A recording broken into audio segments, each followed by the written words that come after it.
New Thought Media Network.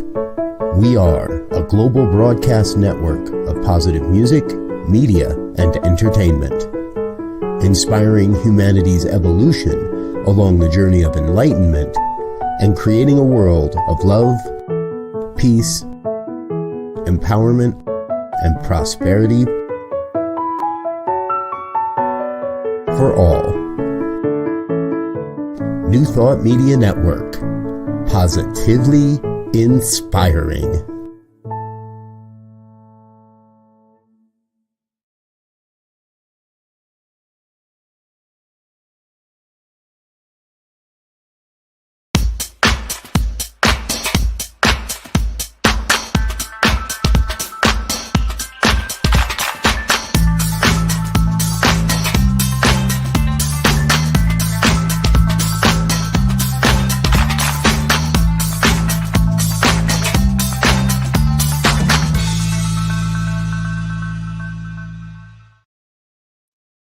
Why, hello there. It's me, yes, me, Bonnie Gonzalez, your doula for grief. Oh, I just want to say I am so honored. I'm so privileged to be here another week sharing what I love talking about most in life, sharing my passion around grief. And the reason I'm so passionate about sharing grief is because grief is one of life's biggest teachers. And grief does have gifts to bring. So before I dive into that, let me just take a minute to say welcome. And if you are joining me for the very first time, I just want to assure you that you have come to the right place to begin your healing journey from grief. And if you're returning, oh my goodness, I'm so honored that we've established that type of a relationship, that you trust me to come back week after week.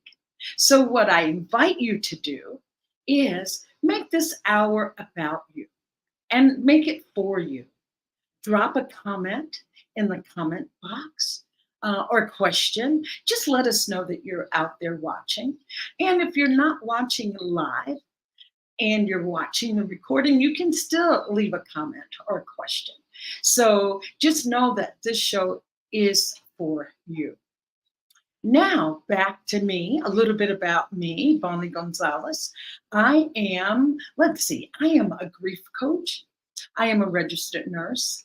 I'm a religious science practitioner, and I'm also a licensed soul collage facilitator. And the most important I am that I say every week is that I am a human being right here on the planet with you right now, navigating these choppy and smooth waters called life. So thank you, thank you, thank you. And before we get started and launch into our theme, let me just say a little bit about loss and grief. You know, we hear the word grief, but do you realize that grief is just caused by loss? And I say just in a way that it sounds like, oh, no brainer, but it's loss. It's loss that puts us into grief. Loss is what we experience, and grief is what we feel. And so the definition of loss is any event, expected or unexpected, that changes your life in a way that you can't go back to the way it was before. And the biggest loss that you will encounter in life or live through is the loss of a loved one. That is the number one biggest loss. I call it the mother of all losses. And knowing that and giving death its rightful place in the scheme of loss, we move on from there. So it's not just death that can be a loss, but how about a divorce? How about loss of friendships? What about loss of health? What about surgery? A geographical move? A loss of income? There are just so many losses. that we encounter, that we don't even stop to really think that, wow, I'm really grieving the fact that I lost that job. Oh, or not only that, a promotion can put you into that sense of loss. You say that you got promoted to a new job, a new position, but you have a new office, there's new coworkers, and then you find yourself grieving the loss of your old coworkers or the people that were your work family. So loss just shows up in so many ways in our lives. And then loss is what puts us into grief. And then grief are those emotions that we experience from the loss. Deep sadness, that state of being numb, numbness, even confusion. Anger is a big emotion that comes up with loss. Being angry about the loss, and maybe not being able to put words to it, and not even realizing that that's where this anger is stemming from, that it's stemming from a loss. So there you have it. Loss leads to grief. And here's what I must say about feeling these emotions, that if you can feel it, you can heal it. You cannot heal what you can't feel. You can't heal what's not been revealed. So if it's coming up and you're really moving through it and thinking about those losses, having a lot of deep, intense emotion, know that this is the perfect time to heal that. And when I say healing, healing just means leaning into what it is that we're feeling. We all know the expression, feel what you feel. So leaning into those feelings, and the more we can lean into what we're feeling, the more it becomes less intense and less intense, less and less and less. So we have to start somewhere. So just starting right where you are, and not beating yourself up if you feel like, wow, I should be further along in my grief. This happened, and why am I still feeling whatever comes up? Just know that you are unique. There is no cookie cutter pattern to healing. There's no cookie cutter pattern of moving through grief. That if you do X, Y, and Z, and equals, oh, sweet relief. That's not how that works. We all are individuals. So just want to clarify that so you understand grief. That's when I say I'm your doula for grief, helping you move through the turbulent waters of the aftermath of a loss. And so today, I wanted to introduce a new topic. We know that there are different forms of grief. Like there's anticipatory grief, when you're anticipating the loss of someone or a geographical move. You're anticipating that event. There's grief there. And there's cumulative grief, when you've had a series of losses, when it feels like, oh my gosh, can I just get a break? Can I have a breather before I endure another loss? And then there's collective grief. And that's when we all are grieving, like a state of an emergency, the wars that are going on. We're all in that collective grief around that. And so today, I wanted to bring up a subject, and it's called disenfranchised grief. Disenfranchised grief. And disenfranchised grief is really just talking about losses that we have experienced that we don't always get the emotional support around. Society maybe has deemed it like, oh, that's not really a grievable loss.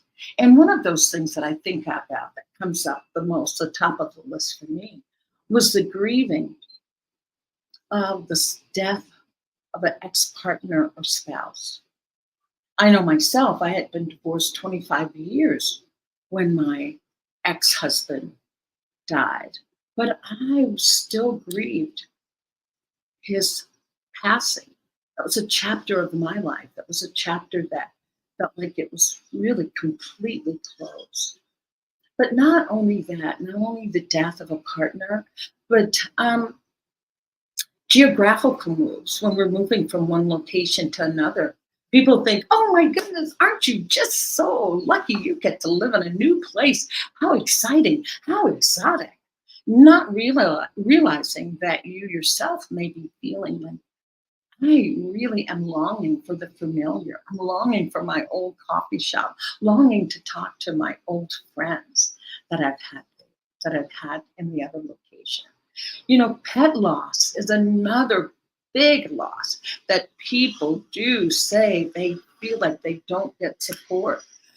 Most pet owners will say, "Oh, when I say my loving dog Sophie died," the first thing I'll say, "Oh, you can get another dog. You can get another dog. You can have another cat," or whatever animal it was that you lost. So it's that kind of not having your grief validated, because I feel that there are three pillars of healing from grief that need to be in place. And they are: one is your grief needs to be validated. Your grief needs to be heard, and your grief needs to be shared. And those are the three things that do not happen in disenfranchised. There is no place to have it validated, to share it and have it. So today we'll just move through that topic a little. And I just have a beautiful guest. And my theme is life after a geographical move. Who am I? That truly is a form of disenfranchised grief. And I am so honored. I am just so filled with joy to have my guest today who has said yes to being with us. And her name is Sonia Bolea.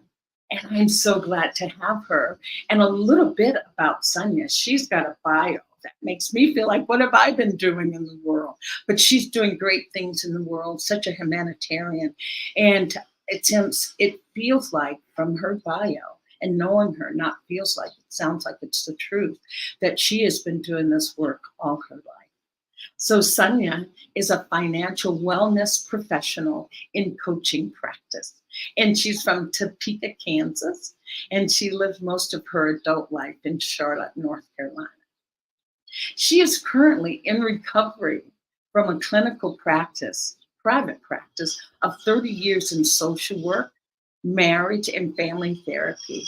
And believe it or not, she says this year marks 50 years of her presence in the field of social work. I think she was born a social worker because she doesn't look a day over 50.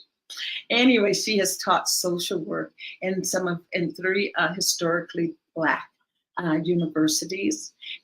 She's also a published academic writer.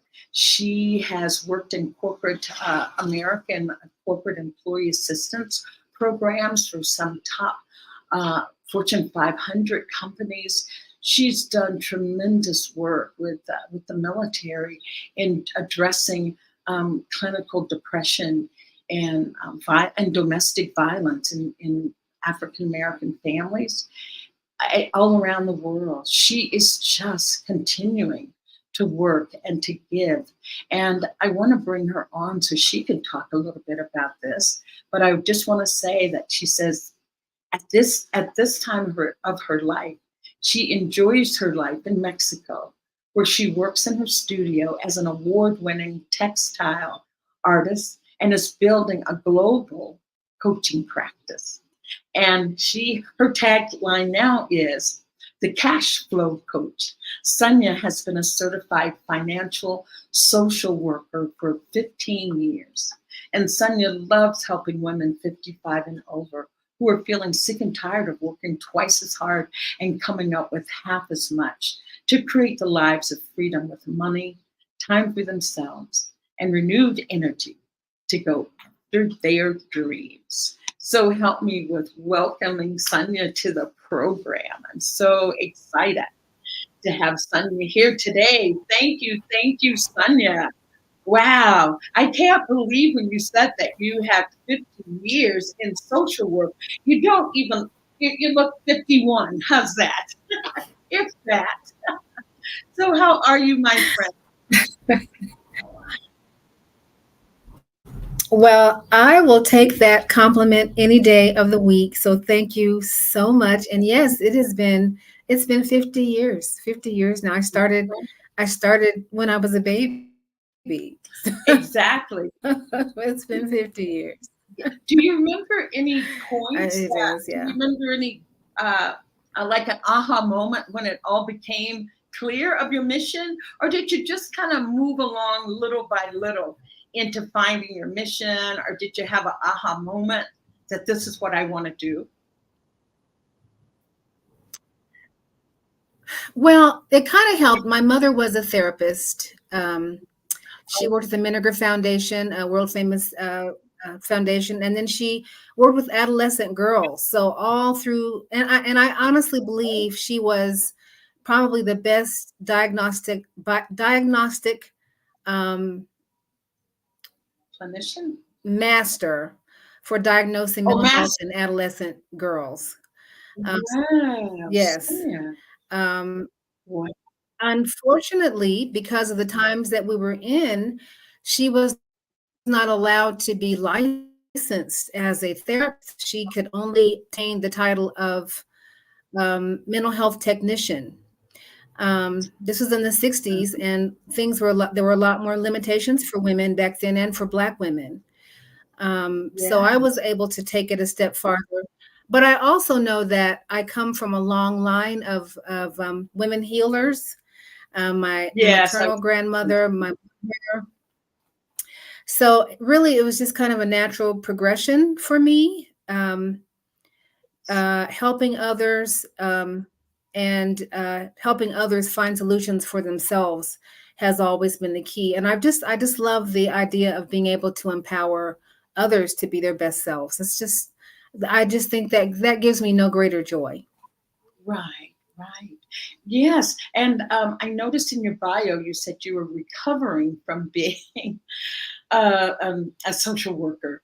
Do you want to tell me a little bit about that? What led to your needing to be in recovery from being a social worker? Well, I have been, a coach helps people move from one place to another in a very safe container in terms of transformation.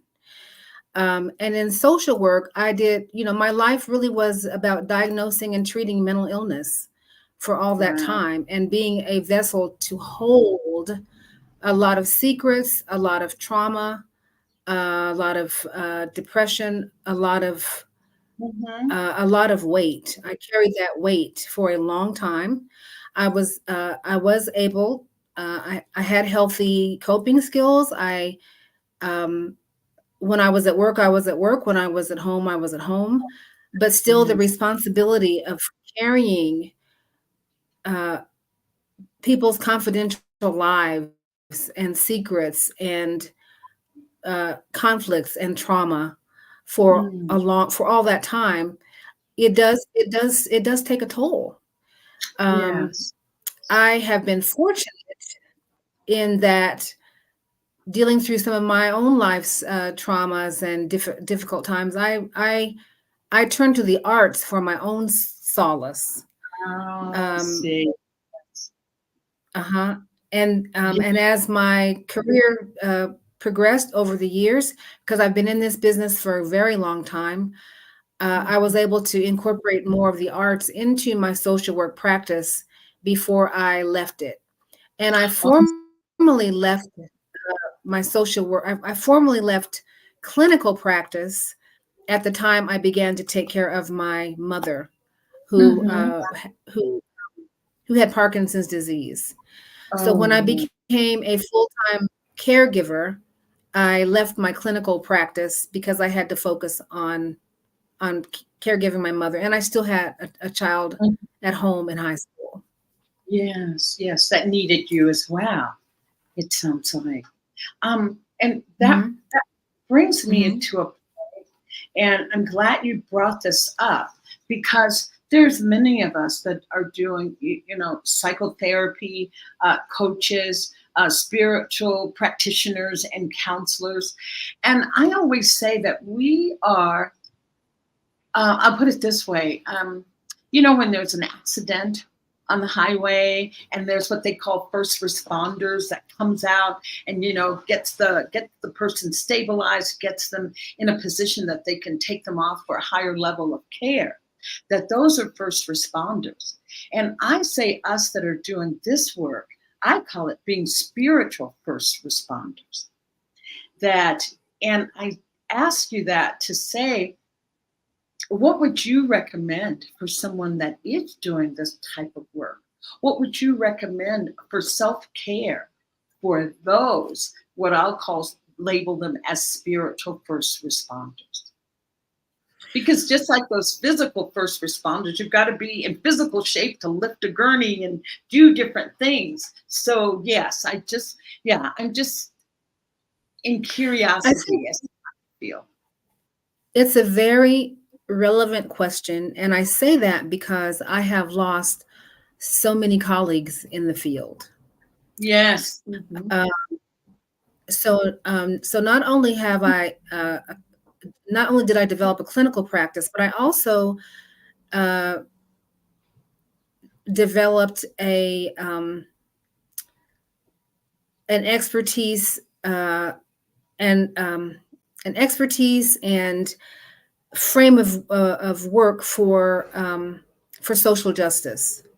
So I've done a lot of social justice advocacy work over the years, to the point of actually being arrested for my beliefs, having lost jobs and positions because of the positions that I've taken. And I would say I've lost so many colleagues who actually literally gave their whole lives to cause. So for me, it's really important, and it's always been important to take time out for myself. One of the things I did early on was I always had an office of my own, or a studio, and later on a studio of my own. And I would use that as a place. Number one, I wanted my daughters to see that I had options, and that I thought enough of myself to create a space for myself. Yes. And I would use that space to think, or to reflect, to daydream, or to create, or to, I use it as a place of creativity. Wow. And then I would say probably about 25 years ago, I started investing in myself in a different way. I started investing in artist retreats, in personal development retreats. I thought it was important to invest back into myself, not just my career, but into myself. Wow. Ways to stabilize my own health.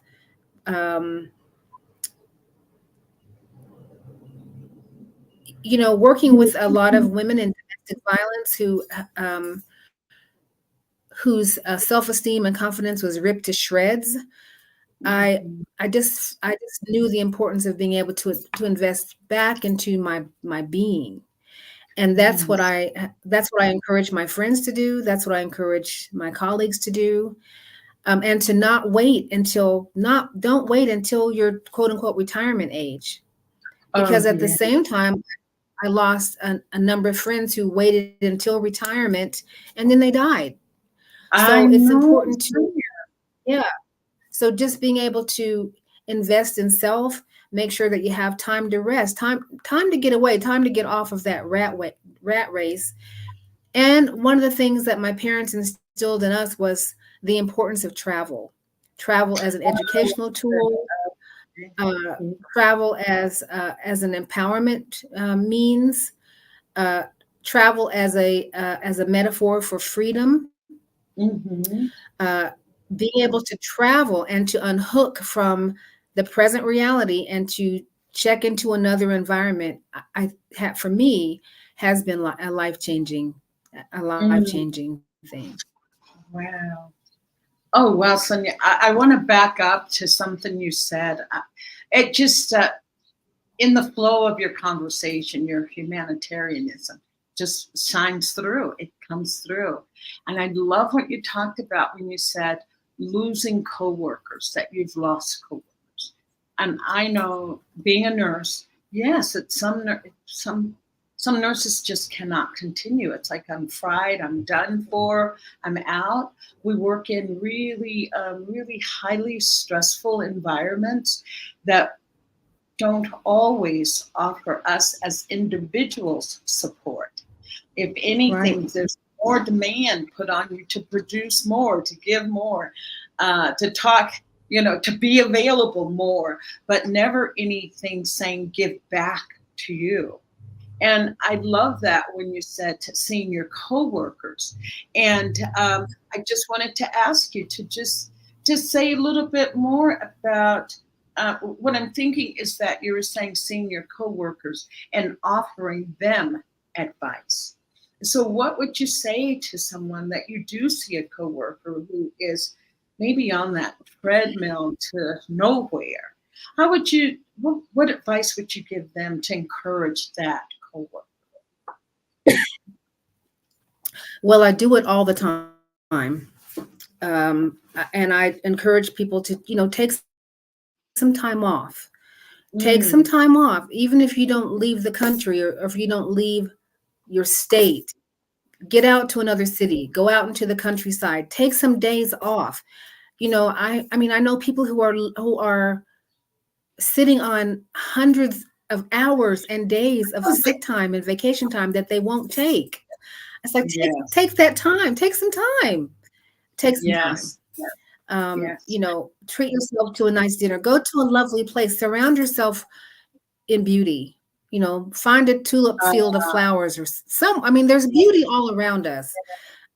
Go Yeah. sit by a stream or a lake, but it's so Mhm. important to unplug. It's just so important to Yeah. unplug.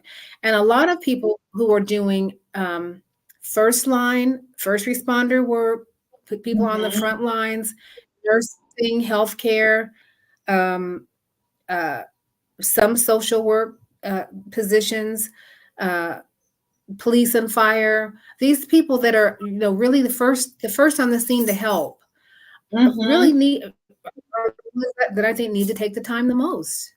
And Yeah. oftentimes we don't feel that we can do it, or sometimes Yeah. that we can't afford to do it, but really we can't afford not to do it. Because if Exactly. we don't take the time for ourselves, then our bodies will shut down.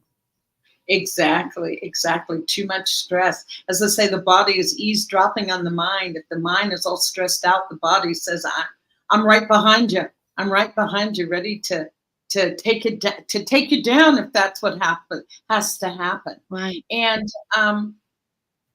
I love that the things that you have mentioned doing, Sonia, do not cost anything. It does not cost anything to walk out into beautiful nature, to, Right. stare at that flower, just pause and do what I call sky gaze and look at how big, how enormous the sky is. And we're just this Right. little tiny molecule. So I love the things that you offer. I really do not cost anything. Um, I sometimes feel that, keeping it in the eye, that sometimes people don't feel worthy of taking time for themselves. And I just want to offer the best thing that you can do for the planet, for everything that you're doing in life, is take the very, very best care of yourself, the very best care of yourself so that you can give from a place of excess and not deficit. So And I think that's and I think beautiful. Yes.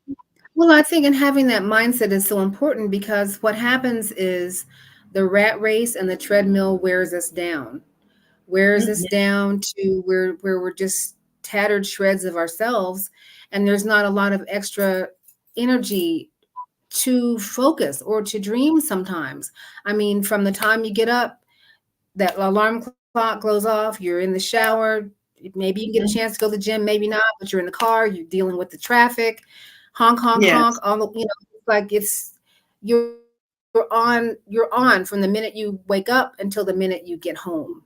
Yeah, Um, overstimulated. and a lot of yeah, and a lot of times there's not a lot of time while you're in the rat race to take the time out or to plan. So you have to, I think you have to consciously take yourself out Yeah. emotionally so that you can plan for those, because that hustle and grind culture, Yeah.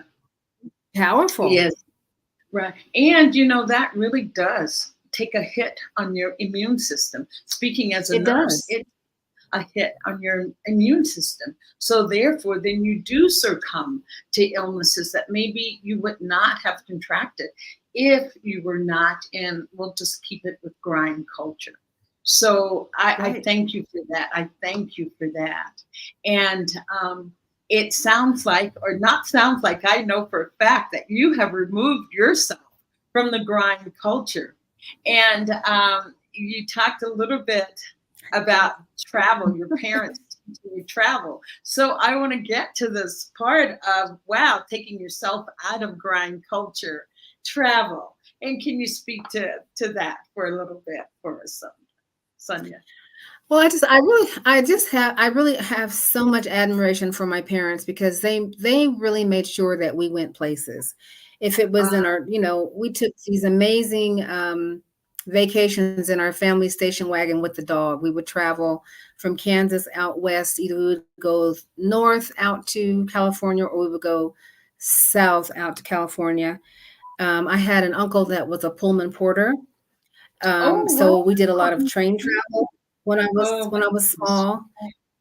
A lot of travel out to the East Coast. We spent a lot of time out west, out in the far west, camping under the Mm, stars, and they just wanted us to experience all sorts of things, whether it was a helicopter ride, a boat, a train, a oh, plane.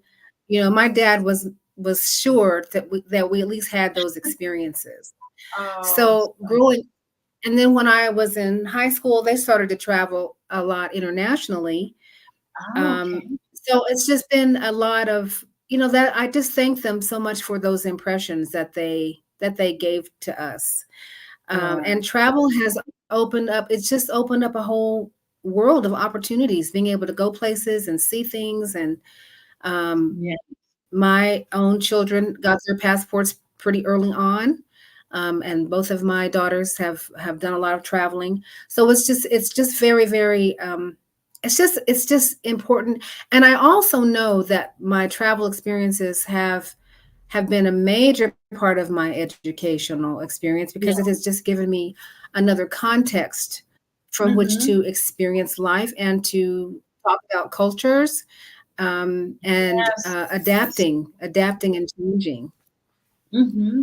It's And been great. yeah, and I'm with you. I love the international travel as well. My parents were a little bit different, so didn't offer us those opportunities, but it didn't stop me from exploring the world. And here's what what I've always said, that the further I get away from where I'm currently living, since it feels like I'm moving around lately here, the further I get away from what I quote unquote call home, it's the more clearly I can see my own life.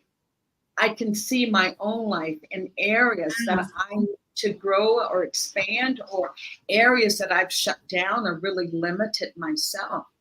And I say that I get that perspective. For me, it happens when I'm traveling, when I'm far from home, that I get those insights into my life, as what can make it even better. I'll put it that way. What can really expand it? And so I'll say we're both living here in Mexico. And I think we both came here about the same time. I came in 2021, October of 2021. So you want to tell me a little bit about that migration down here to Mexico? Well, I feel like I'm part of another migration, and I just want to say my family are exodusters. That's my history. That's my American history. My Okay. family migrated from Tennessee and Kentucky to Kansas, uh, as part of during the time of the Homestead Act, because they were searching for Yeah. land, and they were leaving those plantations. So there Hmm. are definitely on both sides of my family, there are those fingers and threads of people who migrated to Kansas because they want another life. And Yeah, a better. yes, and I'm continuing that tradition because there's also a migration now out of the United States for a lot of women who are wanting another lifestyle, one where they're not having to work as hard, where their money Mhm. can go farther, where they feel safer. Uh, Yes. and that's what my move to Mexico has been. I came in June of 2021 Okay. as an artist, working on a self-directed residency to deepen my relationship with my work. I was and I am continuing to work on an installation of hand-dyed indigo masks, and I'm talking Wow. about the connection of the economic inconsistencies for Black and Brown women, and how we often look to systems to protect us, but those systems end up exploiting us. So Exploiting or I or being yes, limited in those systems. so I came here and learned how to set up my indigo vat here. Had to work through the differences in the water quality and the different chemicals and all that. But what happened was not what I was expecting. What And what happened had was happened was what happened was I actually exactly. just I actually just came here and just fell in love with where I was. Wow. I felt like I found myself here, and it felt like home. So I made Beautiful. the decision in June to relocate here by the end of that same year, and I did. So I was here from June until August, and I relocated here in like December 21st of 2021. So I actually made that move in a short amount of time. Wow. Um, yeah, it was. I can't even say it was a brave thing to do because it just felt like the right thing to do. And what I often tell people is I didn't know what I was missing until I found it, and I found Oh, it here. beautiful. Beautiful. And wow, wow. I'm just being with that part for a minute, that you didn't know what you were missing until you found it. So just being with that part. And so was the decision to really make to say, okay, I'm going to make Mexico my permanent home. Was that a hard decision, or it just did things just unfold, or how was that for you? Well, I had been looking on the down low for other places to live for about the last 10, 15 years. Oh, okay. So And every time I would travel someplace, I would say, is this it? Could this be it? Might this wow. be it? But when I was here, it wasn't even a question. Hmm.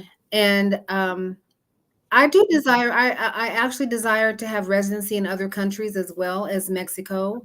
I believe, Yes. though, that Mexico, I feel safe here. I feel at home here. I'm Hmm. conveniently located to all the places I want to Oh, go. Um, so this will continue to be my base, but I'm gonna, as the years go on and as I'm able to, I will continue to explore and travel. But I feel right. like this is a perfect base for me at Hmm. this time. Yeah. And it is close enough to family. Here in Mexico, the US is, Mhm, a short plane ride away, not like when I lived in Ireland, like mhm, 10, 13 hours away. So, but right. was there any part of this after you got here, you're settled in, was there any longing or missing parts of your life that have changed and shifted now? Honestly, Friendships, friendships. It sounds like, that has well, I know. Yeah. Go ahead. No. that part has not been as difficult. What was difficult for me, I've been here 2.5 years now, almost 3 years actually. The hard part for me was this last time I went home last year because I have been slowly thinning out an artist studio. I had a huge studio of over 1,200 square feet. I'm Good down now space. to like a 10 by 10 space. Wow. But this last trip home, when I actually moved from a 500 square foot space to 10 by 10, that was the hardest. I think I Yeah. cried every day, Oh, so every single day for 2 weeks, because that I had all the things I had put off going through, the personal mm. papers, the things of my mother's, Oh, the things yes. of my father's. Um, that was the hardest Mm-hmm. of all, because Wow. it was the final purging, Yes. and it was very difficult, very. What I thought was going to take me 3 days really took me over 2 weeks, and I Because, cried every single day, mm, every day.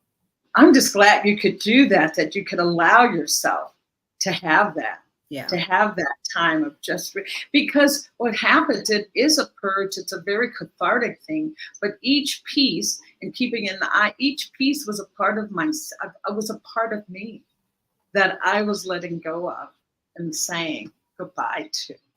So, did you have anyone that you could talk to during that time, Sonia? I didn't want to talk to anybody. I just wanted to And cry and be left alone. you just want to, I call it sometimes, I just want to For be sad. I just want to be sad. yeah, Oh, so that all is, my certificates and diplomas and continuing education credits, social work award. I mean, all that went at this last time. mhm. Artwork pieces. I mean, I got it down to the pretty much bare Bones. minimum. I still have a goal of getting my things down to a 5 by 5 space. Ooh, Um, because I don't like, that's money I could use for something else. mm, But I I haven't changed that much, but some of my friends have. Some of my friends have expressed grief about my not being around.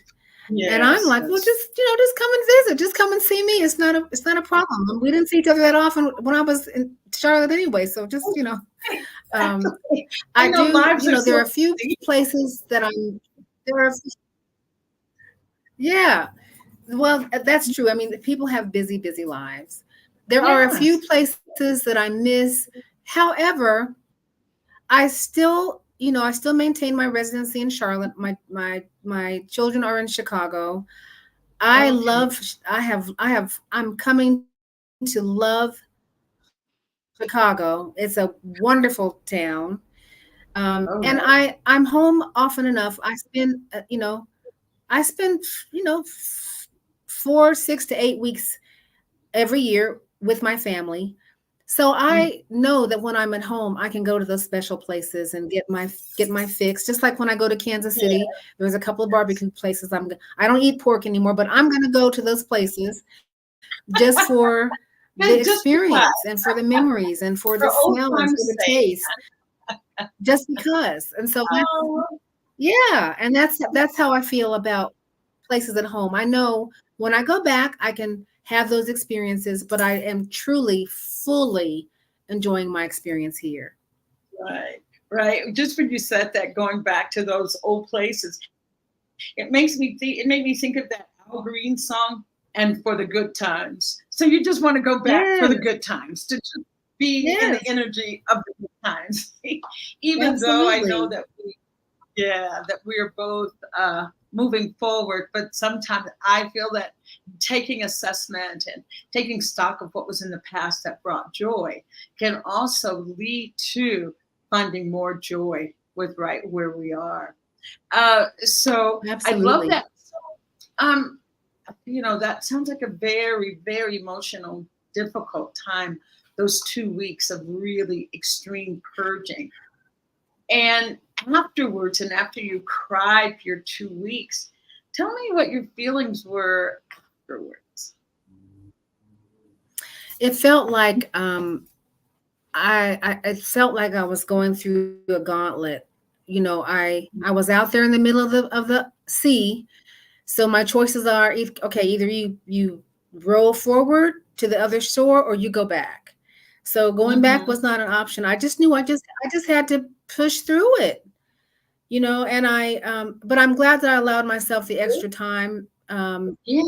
because the first few days I thought, I should be past this by now. But then I just leaned into it, and I'm That's like, what well, this is just yeah, this that is just going to take as long as it's going to take. So it didn't take 3 days. It took over 14 days. But once I leaned into it, it was so much. It was just better. And having gone through it, I feel like I'm on the other side of it now, and it's a good place. It's a good place to be on the other side of it. But you have to go through it. I had to go through it. Yes, you have to go through it. I can remember when I was giving everything away to move to Ireland. There were some things some things that I would give away, and as the people are leaving and walking down the stairs, I'd cry like, "Oh, that's my Kuan Yin statue. Oh," and she sat by the fireplace, and Right. I just let myself go for it, just go with it, and afterwards it does take a bit. It's no there's no what do you there's no magic bullet, and Mm-mm. grief is like it comes in waves. And now if I think about that Kuan Yin, now I can think about it with more love and laughter than sorrow and pain. Like, oh yeah, I love Yes. that Kuan Yin. And the person I talked to, Sonia, later said, oh yeah, she fell over and her head fell off. It's like, oh, I'm just saying, it's about releasing and letting go. So anyway, it's I can laugh about it now, and I'm sure that you can look back on some of it with laughter and joy, and some of it with sadness. So it's Well, I life. think I think the other thing too is, part of what kept me going through, and even though I was sad, and part of what is driving me to take my 10 by 10 space now and reduce it Mhm. to a 5 by 5 space, is because I don't want to leave my daughters with a bunch of my stuff to go through after I pass away. Oh my My gosh. I Yeah. don't. I don't. I don't. The least amount of stuff they have to store, because they're not going to want my stuff anyway. Number one, Exactly. they're Oh, really not. They may want a little something here. No, but they're not going to want that stuff. My mother and father left a whole big house full of stuff uh, that had meaning while they were alive, but it's after they're gone, it's just different. It's it's different. just stuff. Yeah. So Yeah. I don't want my daughters to have to do that. So I'm Yeah. really working hard to purge just as much as I can so that they will have, just the least Yeah. amount of work as possible. Yeah, that's a good point. Yeah, that it's just stuff. I used to have I had a coaching instructor that would said that always said, when we die, we're gonna leave a mess, and somebody's gonna have to clean it up. So I always Mhm. thought the less mess I can leave, that's probably for the best. And Yeah. you're so right. You have a point that some of the things that we have only have meaning for us. And if we're not here to give them meaning, then why not release it if you can? So it sounds wonderful. And so now that you're here in Mexico, we're down to 10 by 10. The 5 by 5 will happen when it happens. But That's right. in the meantime, Sonia, what are you doing with your beautiful self? Well, I started a global coaching practice, which is growing. I really wanted to, I'm not using my licensure and clinical skills anymore because I really don't want to.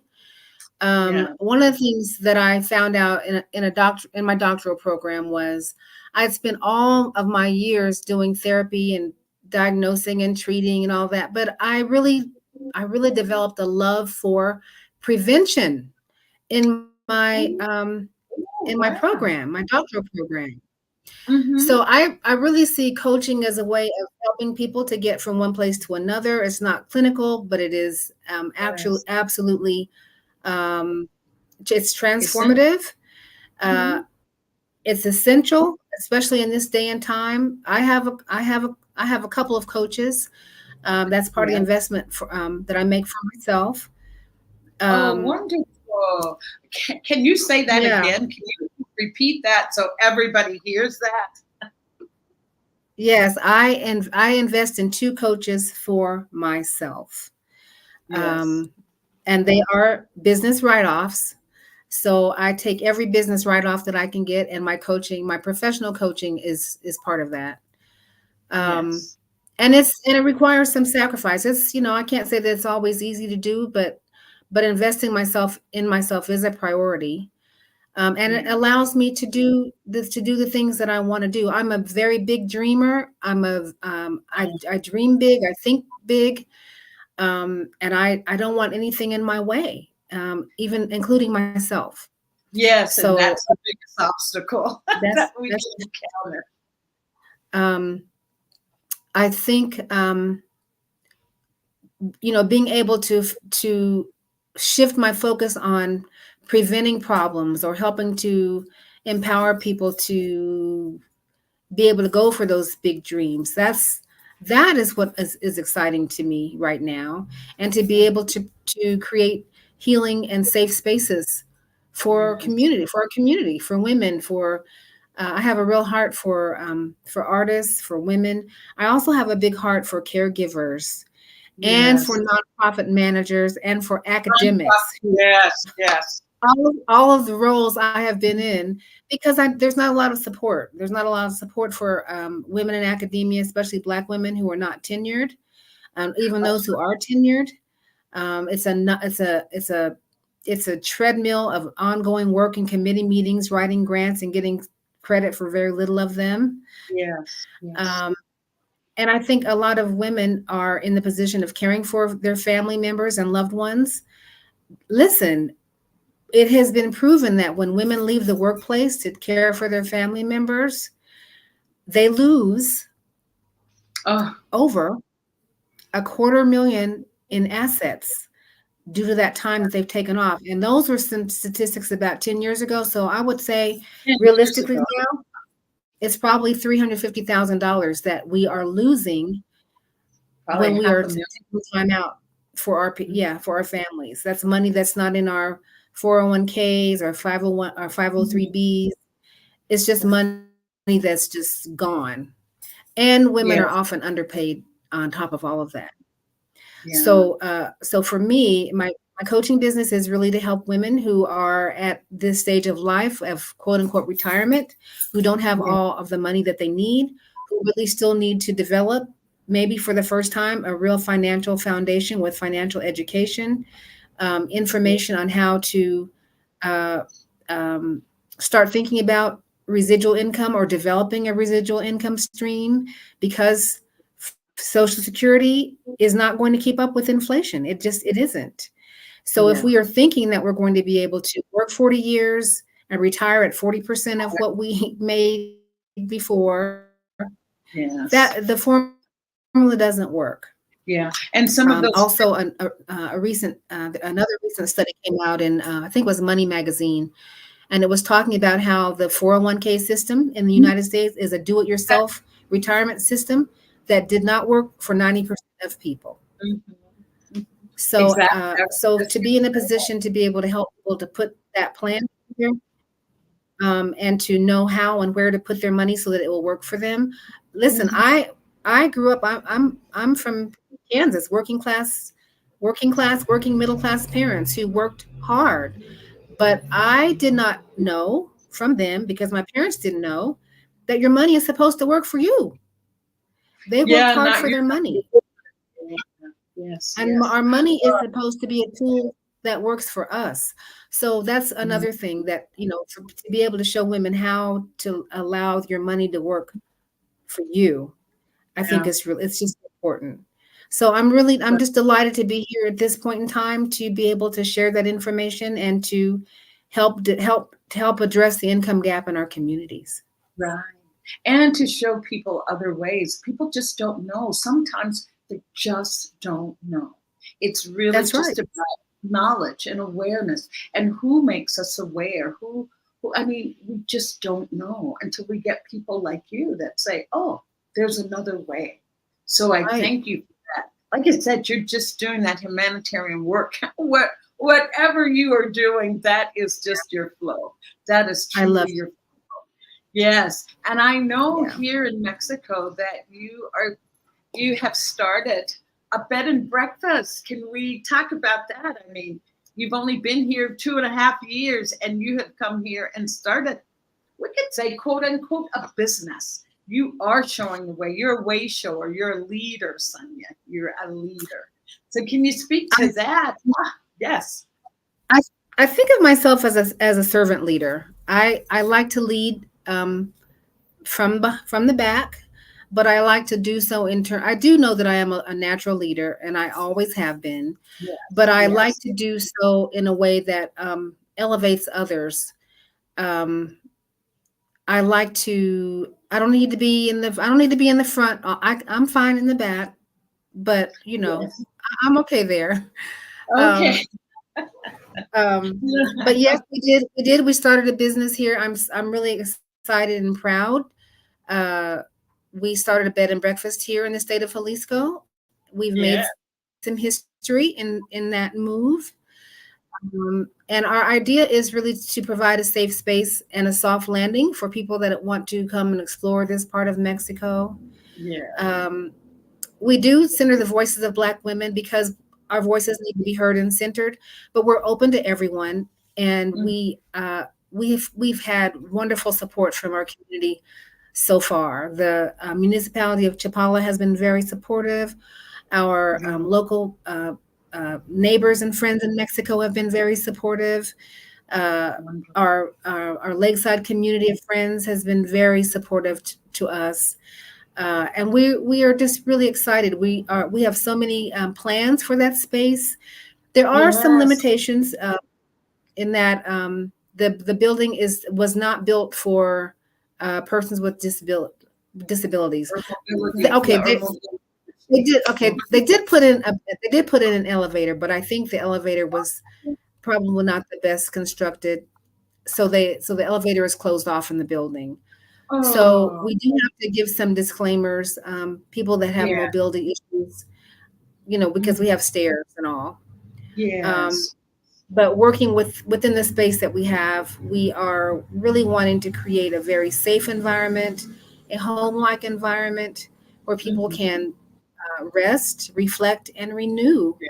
and recharge, reconnect to themselves. And And that's our that's what hope, and that's our yeah, you were talking about the grind culture. So you're offering a space that people can come to and not just rest and relax, but also to come and be armed, I mean, and come and be given information that they can take back yes, and use. And I know that you're absolutely, putting on some workshops, retreats, and absolutely. I was going to say, I was just going to ask Joe to put up the website so that they can find the website, and also to put up your email. So that Thank is the you. website for Asania's as Sojourners Vista del Lago.com. Yes, And thank you we so have much. oh yeah, we had two that I've had two of the other co-owners on, Savvy Johnson and Floria Savvy Davis, and Sunshine Johnson. So the three of you are doing beautiful work here in Chapala and getting your name known out there and getting your name known out with great respect and reverence as well. So I Thank just you. thank you for coming on to share your journey of transplanting yourself and showing that even being transplanted, you are continuing to bloom. And if this show is about grief, and I say that grief always has gifts, this is one of those gifts that Sonia has Yes, freed herself up to move forward and moving to her greatest, next highest to be, and just here to support that. So I'd like to have you to come back And the time is as up. And it goes by so fast. And you've been a beautiful guest. And thank you. And what I'd like to leave my audience with every week, I just say, don't do grief alone. If you're in grief, reach out. A friend, if not a friend, groups, there's therapists, there's coaches. Just don't do it alone. And what I want you to do right now is I just want you to go to the mirror. I want you to look yourself in the eye. And I want you to say, what do I need right now? What do I need now? And listen for that answer. When that answer comes forth, honor it. You're so worthy. So thank you for watching. And again, thank you to my beautiful guests, my beautiful, beautiful guests. So please reach out to Sojourners Vista del Lago. Gracias. Thank you. I'll see everybody next week. Thank you. Ciao, ciao. Bye. New Thought Media Network. We are a global broadcast network of positive music, media, and entertainment, inspiring humanity's evolution along the journey of enlightenment and creating a world of love, peace, empowerment, and prosperity for all. New Thought Media Network. Positively inspiring.